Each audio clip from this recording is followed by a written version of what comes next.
Memburu pelaku money politik itu seperti memburu binatang di kebun binatang sebetulnya. Iya, kita sudah Mudah, tahu ininya. mudah kan? Mudah, sebetulnya mudah gitu kan. Tapi terkadang habit masyarakat juga, Bang.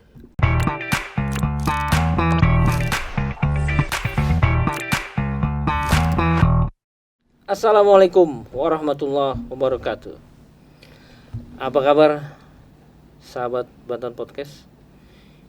Kembali kita bicara tentang politik, tapi pada aras yang lebih inspiratif dan informatif.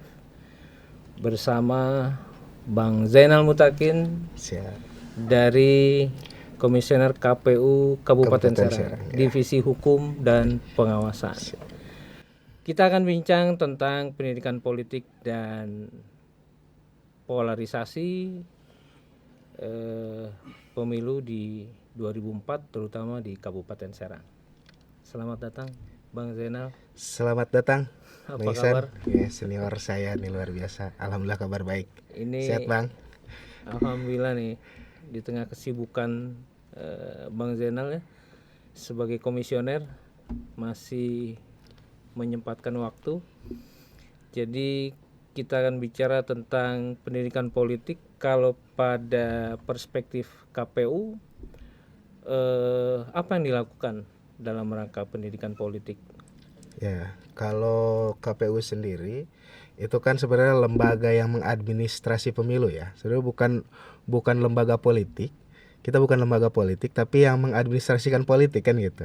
Nah, di salah satunya adalah salah satu tugas KPU itu adalah memberikan pendidikan politik, sosialisasi gitu kan. Nah, agar partisipasi masyarakat juga baik. Nah, terutama di pendidikan politik ini. Jadi pendidikan politik ini sebenarnya tugas utamanya partai politik.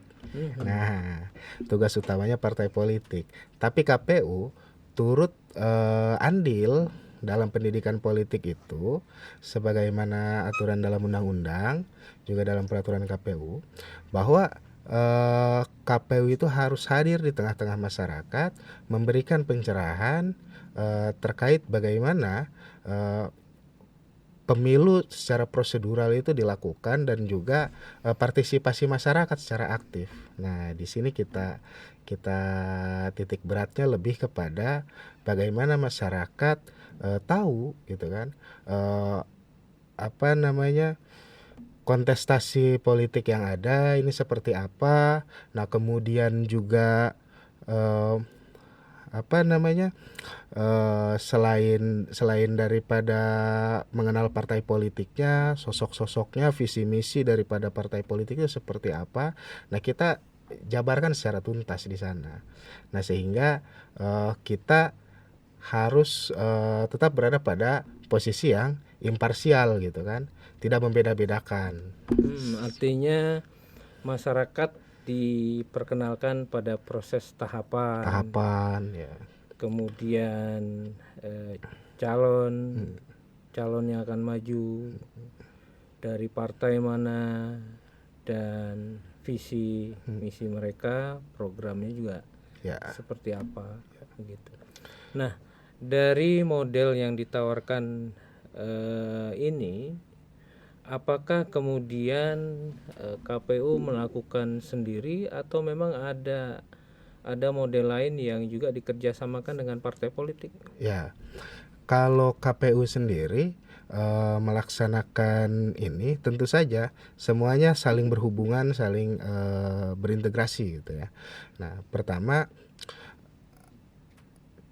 kita memiliki segmentasi ya dalam sosialisasi dan pendidikan politik. Kita memiliki segmentasi mulai dari anak muda, kalangan profesional, kemudian juga kalangan cendekiawan mungkin, dan juga masih banyak lagi gitu kan segmen-segmen yang ada gitu. Nah, kalau di kita memiliki 11 basis namanya. Nah, 11 basis ini mulai dari pemilih pemula, kemudian juga ada pemilih pemuda, kemudian ada segmentasi keluarga, agama, dan juga ada organisasi masyarakat gitu kan. Kemudian juga ada relawan demokrasi gitu kan, dan lain sebagainya. Nah, ini Tujuannya apa? Tujuannya agar seluruh segmentasi ini bisa kita sentuh, termasuk kepada segmen-segmen marginal yang jarang tersentuh, disabilitas juga seperti itu gitu kan. Nah, kemudian partai politik posisinya di mana gitu kan ya. Partai politik tentu saja memberikan pendidikan politik terhadap kadernya gitu kan, dan rekrutmen partai politik itu sendiri gitu kan. Nah, mereka berada di wilayah itu. Kalau kita tidak membeda-bedakan. Nah, kemudian berkaitan misalkan bagaimana kerjasama KPU dengan partai politik. Nah, kalau KPU tadi saya sampaikan kita sudah diatur regulasinya seperti itu. Partai politik juga sudah diatur regulasinya. Nah, kita berada pada jalan yang sama dengan wilayah sasaran yang beda mungkin Bang, seperti itu. Jadi tidak ada satu penandatanganan misalkan untuk bekerja sama melakukan pendidikan politik. Tapi yang ada pasti yang biasa dilakukan itu biasanya kita melakukan deklarasi kampanye positif dan lain sebagainya gitu kan. Nah, itu biasanya di tahapan-tahapan kampanye partai politik biasanya itu kan. Nah, ini kalau misalkan masih jauh ke sana gitu kan, tentu saja yang kita intenskan sebetulnya itu adalah tadi bagaimana kita bisa bekerja sama dengan pemangku kepentingan, misalkan dengan pemerintah daerah kita melakukan kerjasama pendidikan politik agar masyarakat ini teredukasi gitu kan, untuk tertarik gitu kan terhadap kontestasi demokrasi misalkan. Itu yang paling minim biasanya kelompok mana itu, partisipasi yang paling minim dari berbagai kelompok yang disebutkan tadi? Kalau bicara partisipasi paling rendah, kalau kita generalisir ya dari pemilu 2019 saja, 2019 itu kecenderungan kelompok pemilih terendah itu berada di wilayah, justru di wilayah-wilayah agak kota, sedikit di wilayah industri gitu kan. Nah, itu partisipasinya cukup lebih rendah daripada di tempat-tempat lain. Misalkan di wilayah pedesaan justru partisipasinya cukup tinggi ya. Kalau untuk pemilih pemula tinggi nggak? Kalau pemilih pemula cukup signifikan. Kalau kita lihat data di 2019, nah itu dominan juga pemilih pemula. Mungkin karena euforia mereka baru memilih gitu kan, bisa menyalurkan hak demokrasinya untuk pertama kali sehingga semangat gitu. Jadi mungkin kesana indikasinya Bang. Nah, kalau sepengetahuan KPU Kabupaten sendiri untuk memaksimalkan partisipasi biasanya pendekatan yang dilakukan apa ini? Ya, kita memiliki beberapa pendekatan. Nah, pertama kita melakukan pendekatan kultural biasanya. Pendekatan kultural ini ya tadi gitu kan, kita tahu harus bagaimana sosialisasi pada wilayah ini atau segmen ini gitu kan. Nah, kita adaptasi dengan mereka gitu kan, kita lakukan sesuai dengan kebiasaan mereka gitu kan. Nah, kemudian baru kita masuk ke sana. Nah, kemudian ada pendekatan birokrasi juga. Nah, pendekatan birokrasi ini juga misalkan kita melakukan sosialisasi ke instansi, dinas dan lain sebagainya gitu kan. Nah, karena ini juga penting gitu. Karena banyak sekali gitu kan isu-isu ASN tidak netral dan lain sebagainya. Nah, maka Tapi ini benar ya, ASN itu memang nggak netral. Wallahu alam Bang. kalau sejauh ini tidak ada kasus ya di Kabupaten Serang. Nah, kemudian juga pendekatan-pendekatan lain, misalkan pendekatan media gitu kan. Nah, kita bekerja sama misalkan dengan media, kemudian melaksanakan sosialisasi dan kita publish gitu kan, seperti apa, nah sehingga masyarakat itu tahu. Kalau pendidikan politik punya korelasi nggak dengan terjadinya polarisasi yang cukup tajam sampai berakhirnya pemilu masih terjadi polarisasi? Kalau seperti itu, saya rasa ini Bang kita harus lihat juga bagaimana partai ini melakukan kaderisasi dalam partai politik misalkan. Nah, sejauh ini kalau kita berkaca ke 2019 di Kabupaten Serang itu cenderung landai gitu kan, tidak ada polarisasi yang sedemikian Tajam, ya. rupa gitu kan, tajam sehingga berpengaruh kepada kehidupan sosial. Kita lihat tidak ada. Cuman memang eh, hangatnya berbeda lah gitu kan, hangatnya berbeda ketika 2019 dan alhamdulillah gitu kan di Kabupaten Serang ini eh saya lihat ini dewasa dalam berpolitik gitu. Nah, artinya ketika kontestasi politiknya sudah usai gitu kan, tidak ada lagi persoalan-persoalan yang memang runcing gitu kan di bawah ini, terjadi berbenturan antar kelompok dan lain sebagainya misalkan. Itu tidak terjadi. Mungkin di wilayah-wilayah lain terjadi hal yang demikian gitu. Nah, tapi saya lihat sebetulnya polarisasi itu bisa terbentuk karena beberapa hal ya gitu kan. Kalau secara teori, pertama isu yang yang sampai ke masyarakat itu dibuat secara provokatif oleh kelompok orang-orang tertentu gitu kan. Nah kemudian eh, hasutan-hasutan itu juga berimbas kepada tadi berita bohong dan lain sebagainya gitu kan. Nah ini yang terjadi di masyarakat. Walaupun banyak korbannya, baik itu di Kabupaten Serang ataupun dimanapun.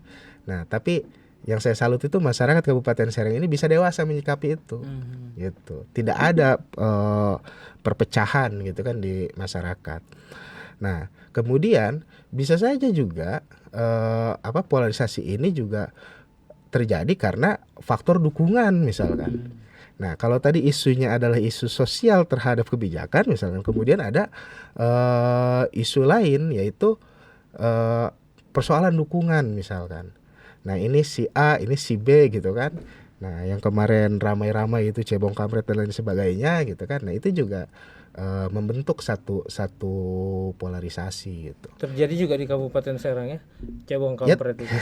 ya itu tidak bisa kita tutupi, memang ada gitu kan, tapi ya tadi cara menyikapinya mungkin yang berbeda. Dan saya lihat itu hanya sekedar ramai di media sosial saja gitu.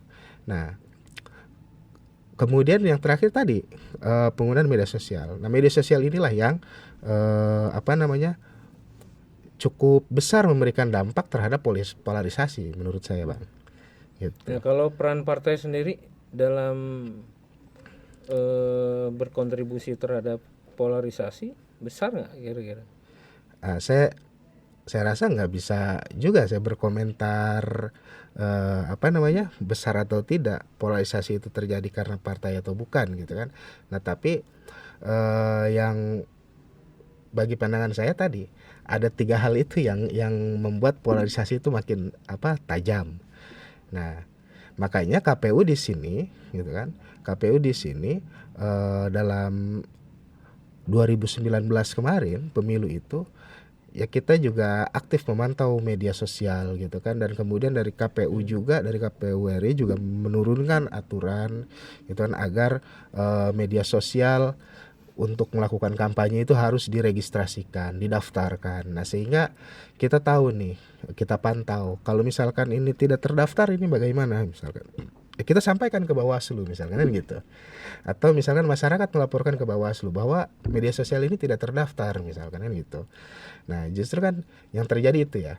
Yang terjadi banyak hantaman-hantaman isu yang ada itu antar antar media yang ada, antar usung-usungan yang ada, dan juga antar partai politik yang ada, justru ramainya bukan di media sosial yang resmi gitu kan. Makanya banyak juga kan yang di 2019 itu yang diciduk oleh cybercrime dan lain sebagainya gitu. Nah kalau pada persoalan kembali ke pendidikan politik, apakah kemudian KPU merasa cukup mengenalkan masyarakat pada persoalan-persoalan yang sifatnya prosedural? Ya, secara prosedural itu kan memang sudah diatur gitu kan, dan itu ya yang kita lakukan. Nah kemudian apa namanya, dalam kita menyampaikan ke masyarakat pun bahwa eh, demokrasi prosedural ini ya ditempuhkan untuk mencari sosok legislator, sosok presiden gitu kan, bahkan nanti sampai kepala daerah gitu kan. Nah, artinya hal ini harus harus ditempuh, dan yang perlu kita bangun mindsetnya ke masyarakat adalah bagaimana masyarakat bisa eh, ikut andil dalam dalam demokrasi prosedural ini gitu kan, tapi mereka secara rasional memilih gitu. Nah artinya itulah yang kita antarkan ke sana gitu Bang. Mana yang lebih besar kontribusinya dalam melakukan pendidikan politik? Kira-kira KPU, partai politik, pemerintah, atau? Jelas kalau bicara porsi, semuanya memiliki porsi yang berbeda ya. Memiliki porsi yang berbeda. KPU memberikan pendidikan politik ke masyarakat dengan dasar imparsialitasnya gitu kan. Kemudian partai politik melakukan pendidikan politik dan pendidikan politik itu untuk dilakukan kaderisasi politik gitu kan, baik ke kader-kadernya maupun ke masyarakat. Nah, pemerintah berada pada posisi mendukung gitu kan, memberikan dukungan terhadap pendidikan politik ini, baik itu dari segi anggaran ataupun dari segi kebijakan kan gitu. Nah, kalau masih terjadinya money politik, apakah sebuah kegagalan dari pendidikan politik atau memang itu menjadi sebuah budaya yang tidak bisa dihilangkan? Nah, ini menarik ini bicara money politik. Money politik ini pada dasarnya tadi ya menggerus menggerus kedaulatan si pemilih sendiri gitu kan. Dia milih karena dibayar misalkan. Nah, kemudian yang dipilihnya setelah dibayar jadi nggak mikirin yang milihnya lagi. Nah, kemudian ada kelompok yang memang biasanya kelompok-kelompok kritis itu pada kelompok-kelompok usia rendah Bang. Mulai dari usia pemilih pemula sampai ke usia pemilih pemuda. Nah, justru yang tadi ya kebiasaan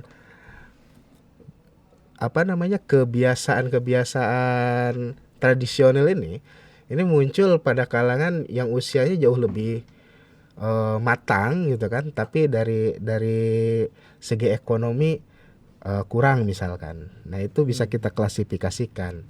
Nah, kemudian kontribusi terbesar di sini ini adalah tadi orang yang ikut kontestasi gitu kan. Orang yang ikut kontestasi gitu kan tidak memikirkan bagaimana untuk memajukan daerah, bagaimana untuk memajukan negara. Nah, tapi memiliki motivasi lain, bagaimana saya terpilih, ya berapapun saya keluarkan, misalkan seperti itu. Nah, akhirnya apa? Akhirnya money politik ini ya menjamur gitu kan di bawah. Nah, bicara kegagalan siapa? Saya rasa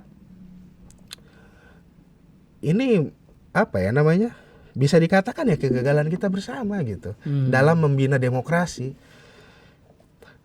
KPU optimal misalkan melakukan sosialisasi, melakukan pendidikan politik, melakukan kaderisasi terhadap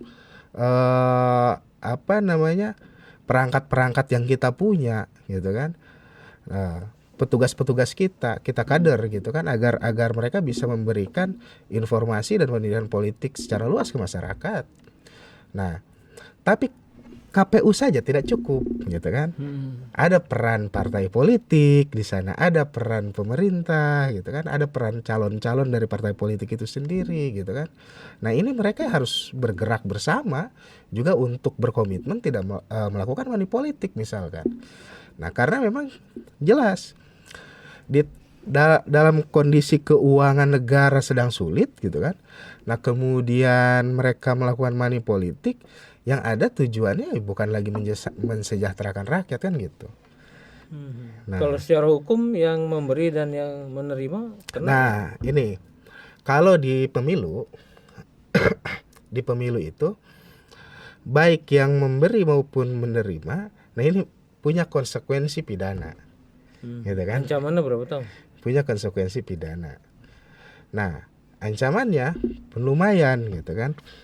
Ancamannya pun lumayan, bisa 5 tahun gitu kan. Bisa 2 sampai 5 tahun lah kira-kira seperti itu untuk ancaman hukumannya. Nah, yang jadi persoalan di Kabupaten Serang sempat ada case ya. Sempat ada case, tapi bukan di money politik ya justru, tapi di wilayah yang lain. Nah,